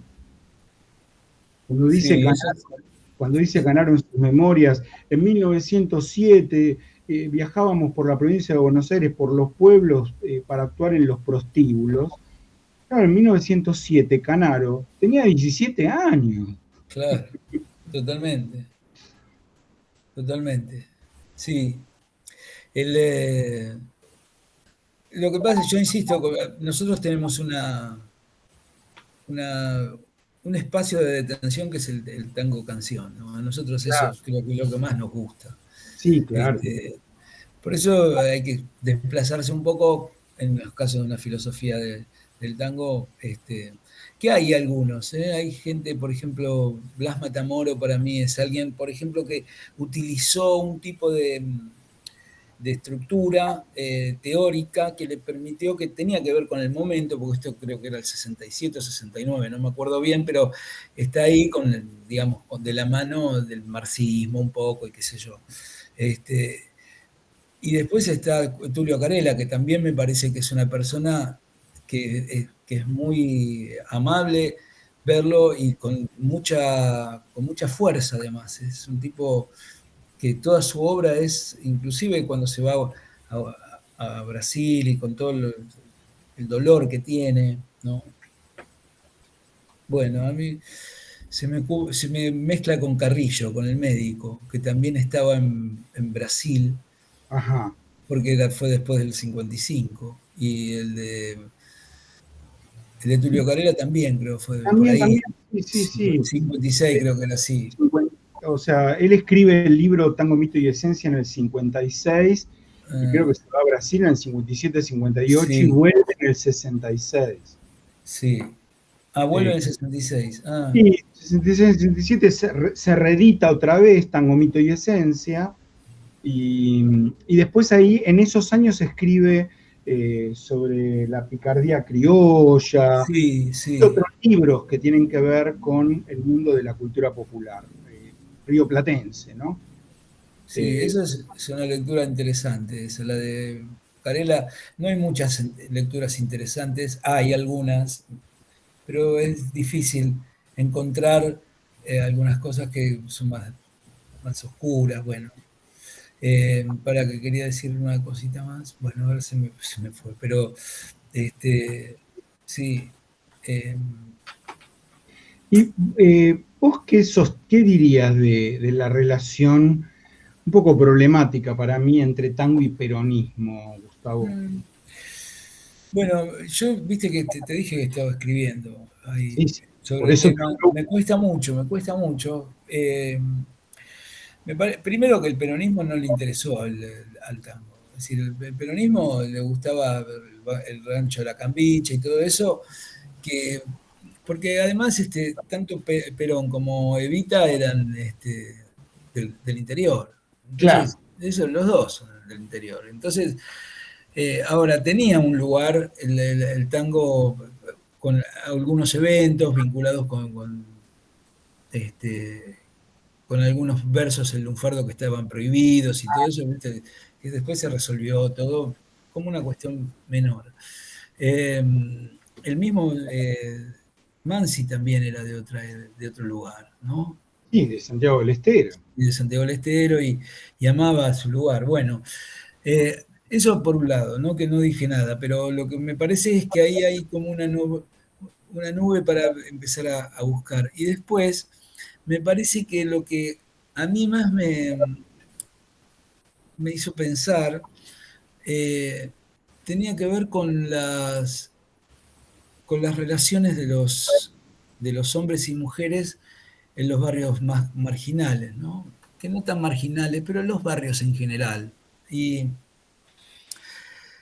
yo digo, a mí me parece que no hay más solidez que la del amor, que, que también a la vez es evanescente porque se va, que también pasa, pero digamos, cuando amás a tu madre o amás a tu hermano o amás a tu padre o amás a tu hijo, digo, para no ponerle al otro, ¿no? A la pareja. Eso tiene una fuerza que es impresionante. Yo vi una vez sola a ver a un hombre que iba con su hijo y un colectivo por poco lo pisa y el tipo se bajó y lo bajó al tipo y no sabes lo que era una fiera. Y cuando vos le viste, el tipo se paró, medía 1,50 m, te juro. Pero bueno, viste, no te tenés que pelear nunca con un padre que va con su hijo, nunca. Bueno, eso lo dijo el tipo cuando se dio cuenta de todo lo que había pasado. Entonces, el amor tiene eso. Y yo digo, ¿qué hizo eso? ¿Viste? Yo vi en el peronismo se ven ciertos elementos, ciertas figuras, ¿no? Ciertos momentos, ciertos calendarios. Tiene mucha producción el peronismo, muchísima producción visual y visión sonora y tiene mucho, produce mucho. Y a mí me parece que, digamos, cómo se inventa un pueblo en una sociedad que lo que aparece es la población, no el pueblo. No es lo mismo, eso es Foucault también. Entonces, como un pueblo es aquello que se enfrenta, que toma decisiones, ¿no? Yo creo que los barrios son, para mí son como, eh, son espacios definidos por aquellos que lo viven. Y yo me crié en Boedo y todavía había eh, cosas de tierra, ¿viste? Todavía estaban ahí, pasaba el tipo que vendía no sé qué, yo me acuerdo de chico, ¿no? Y todo eso formaba una trama en este caso que eran de 3 o 4 cuadras, y entonces vos estabas con esos 3 o 4 cuadras, y todo eso conformaba el barrio de Boedo, ¿no? Entonces, bueno, todo pasó del mismo modo en otros lados. Y entonces esa fuerza que tiene que ver con el amor con el amor en general, y en particular con el amor de los seres que uno quiere, eso es muy sólido, muy fuerte. Entonces, cuando el tango, cuando el peronismo viene a decir sus cosas, lo que dice primero es la lealtad.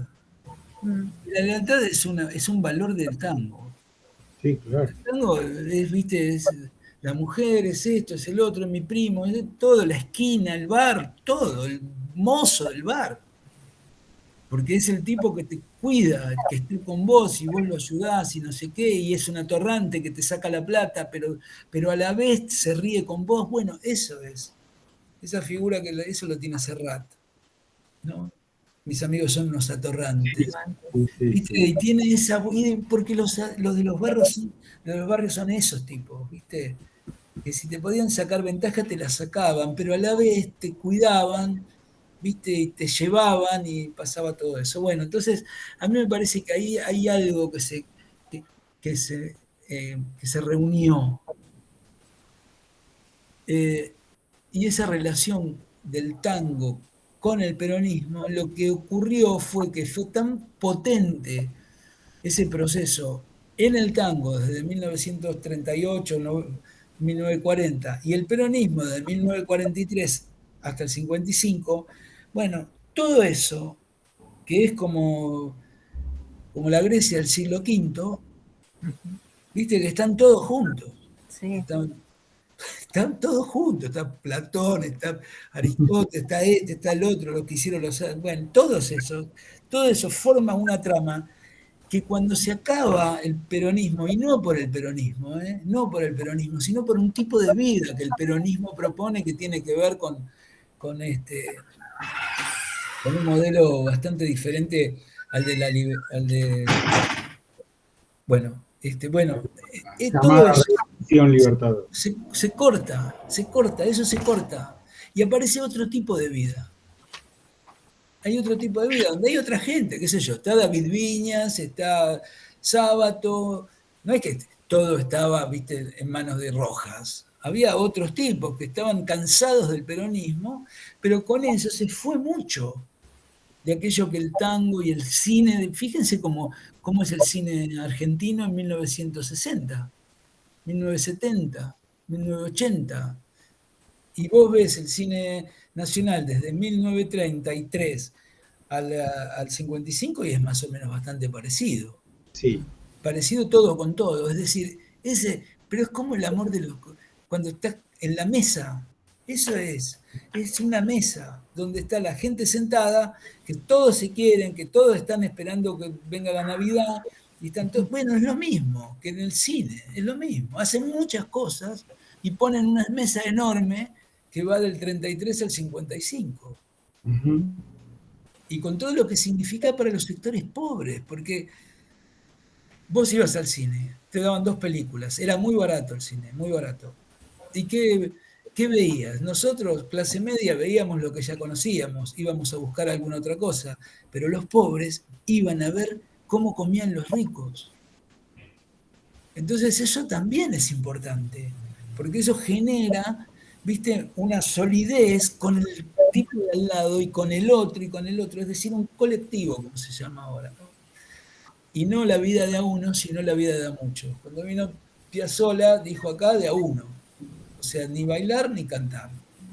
¿Qué hay que hacer? Hay que escuchar, y escuchar es de a uno.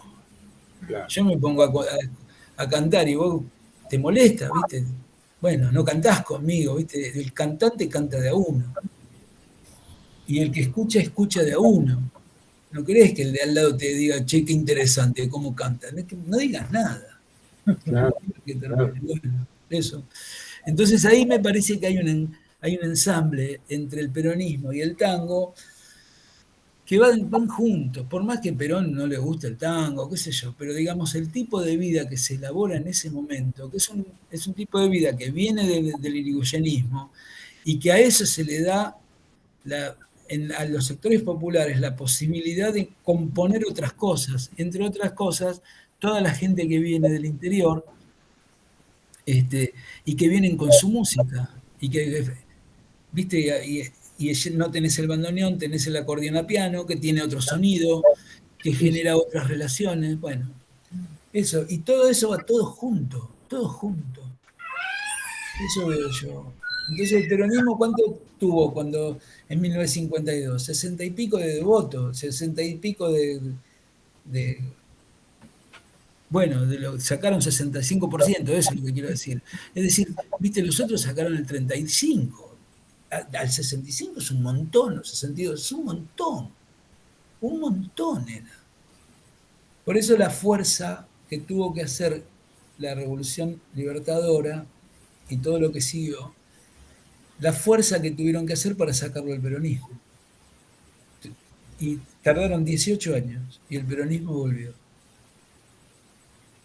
Ahora las cosas son muy distintas, porque lo que hay es un proceso político desde los años 70, donde pasan otras cosas que tienen que ver con la financiarización de la economía, con todo lo que estamos viviendo todos nosotros, y lo vamos a seguir viviendo lamentablemente, porque, bueno, que tiene que ver con el neoliberalismo. Y el neoliberalismo nos lleva en una dirección que es de pelea, o sea, de lucha. Vos y yo tenemos el mismo deseo de llegar a tal lugar, bueno, viste, vamos a pelear, vamos a enfrentarnos, no a las piñas, ¿no? Pero digamos eso, vas a competir. La palabra competir les encanta a los neoliberalistas, como les gusta la palabra libertad. Tan inútil en ese sentido, porque ¿quién de nosotros fue libre? ¿Cuántas veces te enseñaron a ser libre? Nunca te enseñaron a obedecer, nunca te enseñaron a ser libre. No, entonces, ahí pasa eso, ¿viste? Hoy de la República, como decimos, bueno, eso. Bueno, Gustavo, estamos por terminar ya el seminario, sí. Te agradecemos un montón todo lo que compartiste con nosotros, tu tiempo en principio, pero bueno, todo lo que sabés, todo lo que vos llevás reflexionado sobre estas cuestiones, que nos ilumina un montón para este pequeño espacio. Pequeño digo porque dura poco tiempo, porque tenemos solo 6 encuentros, el de hoy es el tercero, nos quedan 3 más, pero es súper útil, y además leer el trabajo de alguien y después tener la posibilidad de escucharlo, de preguntarle algo, eso es algo que a mí me encanta hacer cuando puedo, como profe, porque para los estudiantes es muy iluminador el asunto, no es lo mismo, vos lees el texto y lo lees, pero cuando tenés al que escribió el texto o a la que escribió el texto ahí, podés dialogar, bueno, se te abre una ventana con un panorama, con un horizonte gigante. Así que eso nos trajiste vos en esta tarde de invierno del 30 de julio de 2021. Oscarcito, querido, vos sabés cómo te quiero. Yo lo conozco hace muchos años, Oscar, nos conocimos, nos enamoramos, y estuvimos y estamos trabajando juntos en distintos lugares, y en la Academia Nacional del Tango, y la Academia del Lunfardo, y eso, y además a mí me encanta escucharlo a él cuando él habla. Así que la próxima vez hablas vos. Oscarcito, lindo, querido. No, además, no? Yo le digo cosas que después él se pone colorado, pero trato de evitarlas entonces, pero es una persona extraordinaria, Oscar, y es un gran estudioso, un tipo con mucha claridad y eso. Sí, a mí me hace muy bien escucharlo. Gracias. Bueno, a nosotros hoy haberte escuchado a vos también. Bueno, quedo a disposición. Oscarcito, vos ya sabés. ¿Cómo no? Seguimos más, chicos, y ya terminamos, pero bueno, lo dejamos que se pueda ir, Gustavo. Vamos a hablar de gracias, Gabriela, gracias. No, gracias. Chao, Gustavo, gracias a vos. Gracias. Bueno, ¿les gustó? Muchísimo. Una maravilla, sí. Sí, bueno, qué suerte. A mí me encanta poder haber hecho esto con él. Tengo la intención de decirle a Daniel Day si la clase que viene nos habla unos minutos, y también a Andrés Kirchner. Bueno. Pero claro, el gran problema es que después se van acumulando las lecturas. Pero bueno, qué sé yo, un poco hay que elegir. Yo les voy a proponer a ver si ellos, tanto Andrés como Daniel, pueden primero, y en la medida en que ellos puedan hacer algo más breve, porque Gustavo estuvo 1 hora, quizá, bueno, pedirles que 15 minutos a cada uno, 20 minutos a cada uno, una cosa así, se estira un poquito, pero que no pase la hora entre los dos, a lo sumo, ¿no? Porque yo estaba recién miraba el archivo del programa, y bueno, hemos visto hasta el texto 5, y en el plan hay 20 textos. Sí. Entonces, lo que voy a pedirles ahora es que todas las cosas que habían leído para hoy, que si no me equivoco eran el 6, el 7 y el 8, me parece, hasta el 8 o hasta el 9, no sé, bueno, que tratemos de leer todo eso incluso hasta mi artículo, que es el número 12, porque todos esos textos ya tienen que ver con Discépolo. Sí, ya tienen esa unidad, digamos. Sí, desde el 6 hasta el 12 es Discépolo, digamos, y entonces estaría bien, no te digo liquidarlo todo de un saque, pero a lo mejor la mayoría, la clase próxima, y en todo caso un poquito más la otra, pero con eso ya terminar esa parte, ¿no? Porque bueno, por supuesto que aunque hayamos participado varios autores del libro este de Daniel Day, Escepticismo en Discépolo, ¿no? Este libro, Escepticismo ético. Bueno, no todos pensamos lo mismo, hay como distintos puntos de vista. A priori, bueno, yo releí hoy el artículo de Andrés, que tenerlo presente, y me parece alucinante lo que escribió Andrés, ¿no? Porque Andrés aporta algo que muy pocos estudiosos de Discépolo han hecho, y lo ha hecho en una medida importante Pujol en su biografía de Discépolo, pero y es lo que tiene Andrés, el conocimiento profundo de la obra integral de Discépolo, ¿no? Porque él te está hablando de ciertas letras de tango, pero las puede conectar con los personajes del teatro, del cine, de Discépolo, te cita partes de texto, de guiones de una película, etc. Bueno, eso tiene que ver con un viejo proyecto que tenemos con Andrés, que ojalá podamos concretar en algún momento. Estamos trabajando hace muchos años en eso, que es publicar toda la obra de Discépolo. Ah, qué bueno. Quiero decir, el teatro, los guiones de cine, las charlas radiofónicas, los reportajes y, por supuesto, sus letras de canciones, ¿no? Sus 55 letras de canciones. Todo en versiones con notas y con un estudio preliminar, etcétera, ¿no? O sea, nuestro proyecto es hacer 5 libros, 5 volúmenes, que sean la obra reunida de Enrique Santos Discépolo.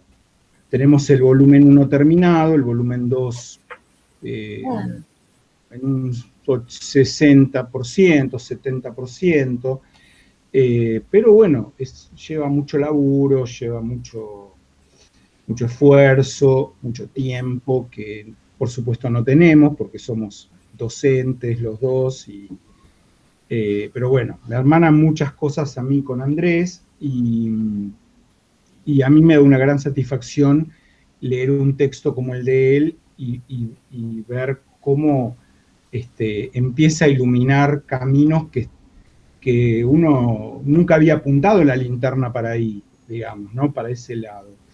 Entonces creo que en ese sentido está muy bien, porque si no, lo que hacemos todos, me incluyo, yo tengo un trabajo sobre la poesía de Discépolo que publiqué en Poéticas del Tango en el año 2003. Bueno, pero nosotros con alguna que otra excepción nos detenemos en qué dicen las canciones, ¿no? Y la mirada que tiene Andrés por los años que hace que está estudiando al artista es mucho más abarcadora y por lo tanto mucho más interesante también, porque nos permite ver conexiones que no habíamos visto hasta ahora, ¿no? Bueno, concretamente, tener leídos los textos del 6 al 12, y los iremos recorriendo de una manera más o menos rápida, tal vez podamos hacer un pedido que yo lo haría en algunos días, por mail, ver qué pasó con los compañeros que faltaron hoy, con los 2 compañeros que habían venido la pasada y hoy no estuvieron, hablar mañana con este muchacho que me dice que está en tratamiento y los viernes, no sé qué podemos hacer ahí, pero bueno, en fin, como para que la cosa sea, me parece, cuanta más gente hay, más enriquecedores para todos, ¿no? Así que bueno, me comprometo un poco a eso y a ver si hago por mail un pedido de, bueno, si alguien quiere preparar, pero preparar como para decir las ideas rectoras de eso que lea en no más de 10 minutos, ¿no? Por ejemplo, preparar lo que dice Cordero en su texto cuando Discépolo se puso a ladrar, otro que hable del artículo de Andrés, otro que hable del artículo de Daniel Day, La vida en el escenario de los versos, otro que hable del capítulo de Day en el librito sobre el sentido del mundo. Exactamente, ¿no? Y porque a lo mejor eso, 10, 15 minutos cada uno, nos da un panorama rápido como para refrescar para todos estas lecturas y poder seguir avanzando un poco más y ya, si es posible, recibirlos después a Daniel y si puede Andrés también en la clase, ¿no? Así que ese es un poco el plan de la próxima clase. ¿Querés, Oscar, que nosotros ya decidamos o esperás que estemos todos? Mira, mandaría un correo, bueno, y les preguntaría qué quiere tomar cada uno. Bueno. Sí, el primero que conteste al correo, o un WhatsApp, tenemos WhatsApp también. Sí, tenemos el grupo. Bien, quizá es por WhatsApp, ¿no? Preguntar quién tomaría, para generar además un compromiso de presencia, porque si no, si alguien me va a decir no, o no responde, o no toma nada, ¿no? Quiero decir, bueno, no lo cuento, cuento con que no va a venir, y después veremos, no sé. Bueno. Oscar, mira, ya que hablamos de esto, el tema horario, porque viste que ahora, bueno, es larga la historia, pero yo las tardes de los viernes las tengo ocupadas con un curso, sí, que con esta cuestión de la pandemia no hay clases. Pero parecería ser que ahora, después de vacaciones de invierno, volvemos a nuestro horario. Yo lo que te digo es, yo llegaría un poquito más tarde, después de las 5 aparecería yo, o bien pediría si se puede empezar a las 5 en vez de 4:30.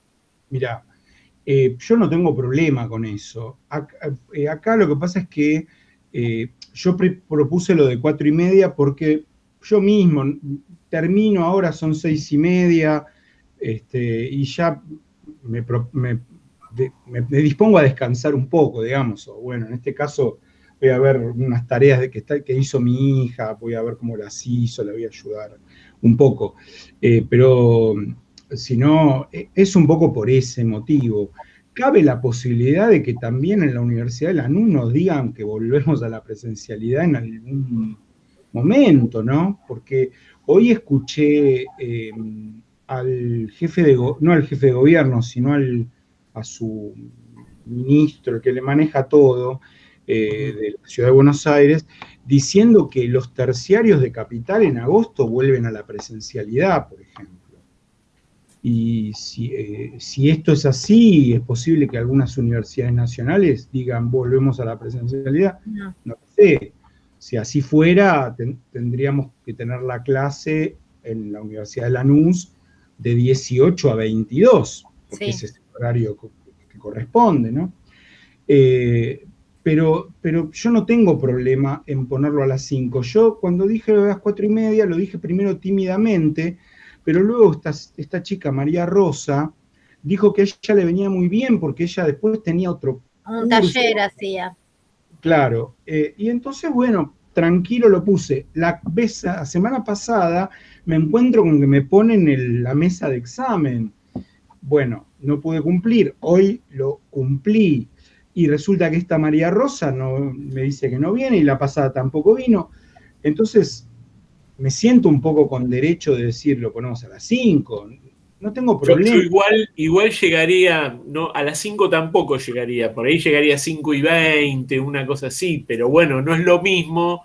Si ustedes se arrancan a las 5, serían 20 minutos, no es tanto tiempo. Bueno. Yo por mí, sin problema, porque me dejé el viernes libre para el seminario. Claro. Vos pensabas viajar hasta Lanús. Exacto. Sí, claro, es así. Entonces me ocupa, yo estoy lejos, bueno, pero o sea que sin problema yo me puedo acomodar por el horario, Oscar, y Guillermo no hay problema por mí. Bueno, gracias, Gabriela. También dependemos de lo que me van a contestar los otros compañeros que faltaron hoy y no me avisaron. Eso también es un poco insólito, porque no es un curso de grado que, bueno, somos poquitos, es un doctorado. Si alguien ya sabe que no va a venir, se supone que le avisa al docente o a la docente. Bueno, en fin. Voy a ver qué pasó, qué me contestan. Cuando mañana envíe el link de la clase, cuando suba la clase a YouTube, voy a preguntar qué pasó, qué está pasando, y que estamos barajando la posibilidad tal vez de poner el horario de las 5:30, a ver qué contestan, ¿viste? No lo sé. Tengo que hablar también con este muchacho del tratamiento, que está con el tratamiento, porque a lo mejor él le conviene que lo pongamos un poco más tarde. Sí, yo me adaptaría. De todas maneras, Guille, más allá de todo, por si yo me olvido luego de resolverlo y todo, te pido que me escribas o el viernes que viene o el fin de semana que viene, como para recordarme este tema del horario. Pero yo mañana voy a escribir al respecto en el mail que mande. Bueno. Bueno, y vayan pensando en función de lo que van leyendo un tema de trabajo final, ¿no? Sí, yo algo voy tanteando, pero bueno, después por ahí te escribo porque tenía ganas de unir esta idea de modos o de prácticas también a un seminario que trabajé, McIntyre, que trabaja el tema de las virtudes y los hábitos como modos y como práctica. Por ahí iba a ser algo, estoy pensándolo, después por ahí me ordeno y te escribo algo. ¿Cómo no? Porque a medida que voy leyendo, me voy tomando como mis apuntes en términos del trabajo, ¿no?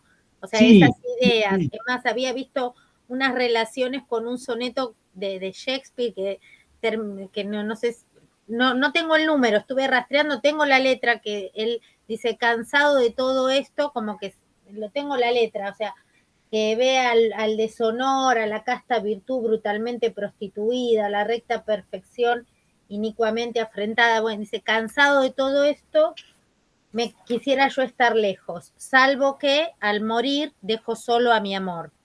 Ajá. Entonces, como esto que también está en Andrés, de esta idea de decir, bueno, por lo menos hice esa lectura y también hoy apareció la fuerza del amor que sostiene aún en el desencanto. Claro. ¿No? O sostiene aún en la vigencia del escepticismo, ¿no? ¿Qué es lo que sostiene? Y bueno, y después me fui a la cita de bíblica, estaba entrecruzando esto que decía, bueno, de la fe, de la esperanza y el amor, la más fuerte es el amor. Sí. Bueno, Sí, sí. estoy como rodeando esas líneas, pero unida a la idea de modo o de práctica, cómo esto se sostiene en la idea de práctica, unido a esto que también decía Varela, de lo colectivo, o sea, una práctica que tiene que ver con eso colectivo. Estoy ahí tanteando. Como estoy leyendo, a medida que leo voy haciendo como todos esos entrecruzamientos. Bien, bien. Ese peso de lo consuetudinario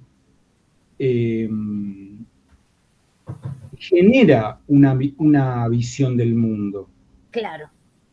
¿No? Así que está muy bien, digamos, si es que existe la tanguidad es ese modo de mirar que yo, desde mi individualidad, comparto con el resto de la sociedad que está mirando lo mismo o de la misma manera que yo. Claro.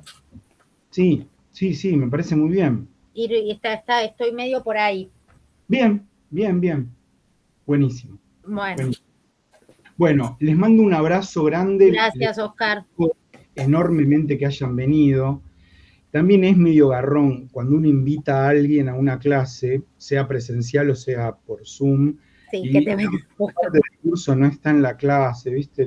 Ya me pasó otra vez con la pandemia, en otro curso invité a una profesora para hablar y ese día faltó todo el mundo, bueno, en fin. Él lo hizo igual con todo su cariño y bien, pero yo le había dicho, mirá, son 6. Bueno, cuando entró, vio 2, ¿viste? Es medio choqueante. Sí. Por eso les agradezco especialmente que ustedes hayan estado, de verdad. No, por favor. Bueno, fue un placer escucharlos a los dos. Bueno, muchas gracias. Nos vemos entonces en 14 días y vemos el tema del horario y bien después de la repartija de temitas para exponer. Perfecto. Bueno, Chao, Guillermo. Chao, Oscar. Chao.